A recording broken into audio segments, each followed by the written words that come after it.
Force Majeure is a Swedish film about a family at a ski trip and where during breakfast an incident occurs which causes an avalanche of events to happen, which ends up destabilizing the family. Now obviously, since it's a foreign film, it's going to be subtitled, but it does have these moments where they are speaking English, and at the same time, the movie does fall into the category of being one where you need patience to watch it because it does take its time developing the characters. However, that's not a bad thing, it's just that if you don't like a movie that is very long, you might not like this movie. However, it can also be looked at as being very artsy-fartsy, and I would say that, yeah, it may seem like that, especially since what they're going through almost feels like a first world problem since it's a family that is very well off. At the same time, the movie is self-aware of what it is, and the way that they tell the story and the detail that goes into it is what I think makes it a very well-made film, because really what it's covering and the way that it contrasts the situation the family's going through to then having it be in the backdrop of the ski resort is the fact that not only one did the director used to be a ski video maker when he was younger and that was his living, but the fact that it's human nature and relating it to Mother Nature, and that one little thing can end up turning into something major and escalate into other bigger things. And to me, it's the minor details in this movie that elevate the film, especially when you watch it more than once. I was able to see it 2 times and see a lot of the,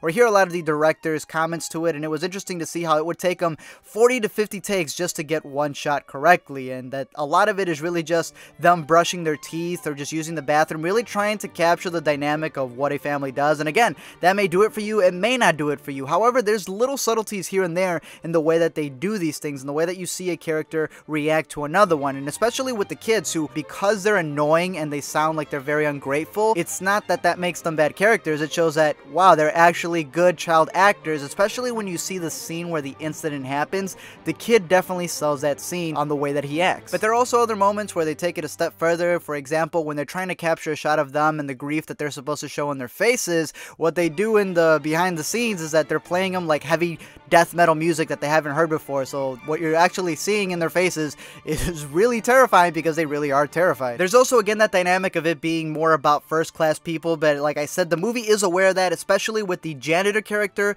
and a bus driver character, and where they are representing the working-class people, and for them, they really don't have any dialogue. However, there is a scene in where something is put on a door and it's supposed to reference one of the characters, and I definitely think that comes from the janitor, and that's supposed to be saying something like, hey, the problems you guys are going through is nothing, yet that's what the movie's still trying to dissect. At the same point, there's still supposed to be a comedic aspect to this movie. I personally didn't see it. I liked it more when you were seeing the awkward situations where they bring up what happened in the incident and someone tries to deny it, and seeing what they're actually trying to do to get out of this conversation, especially when there's friends over. But there are some dynamics behind the scenes, again, that are pretty funny. For example, they play the Vivaldi summer song, which ironically it's summer and they're taking place obviously in the snow, but it's the fact that the song just abruptly comes in at points and then they repeat it consistently throughout the movie, and to me it was a little annoying, but to see that they did it on purpose, even more so that they got inspired because they saw a 12-year-old play it on YouTube. The fact that there is, for me, the most comedic scene in the movie is where one of the characters has a breakdown and he starts crying, and I thought it was hilarious because it's unintentionally funny. Even more funny when you realize that what they were trying to portray is that best cry ever video. I still love you.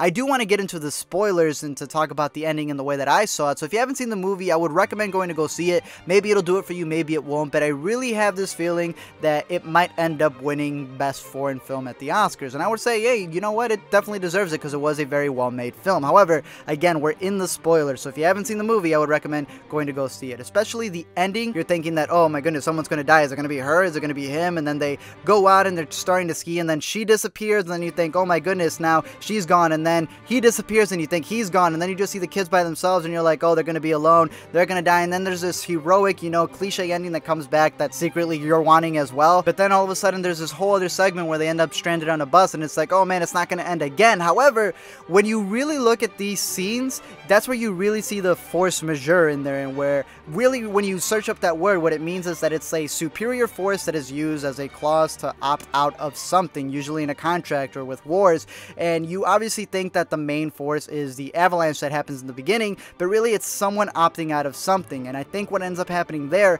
is that that whole scene where he goes to save the wife is really all planned for the kids, so the kids can believe, oh look, our dad is very heroic when he comes back. It's such a cliche thing for him to come back, and again, leaving the kids there and all of that, and the way that it's set up is clearly just for show, so then him come back and be that father figure for the children, and then he lets her go and the wife is completely fine. She's not really that injured, and I think when you really observe it, it's very clear in the film. For me, is what the ending really is, and where they end up going on the bus, and obviously you could look at it in two ways, where one, that again I believe was supposed to be based off of another YouTube video, and where what ends up happening with the bus, but it's what the mom ends up deciding to do, and where it feels like the tables have turned because she flips out and she goes out of the bus, and then that's supposed to, you know, make it feel like, oh, you know, she's opting out of not being part of a family that she doesn't think can be happy because everything has bothered her, and that it's pretty much, again, turning the tables, and it's her doing that. However, I don't really think that's the case. To me, I think that this is all about the mom doing what she thinks is right for the family, even though she doesn't agree with it, because what she ends up doing, really, in my opinion,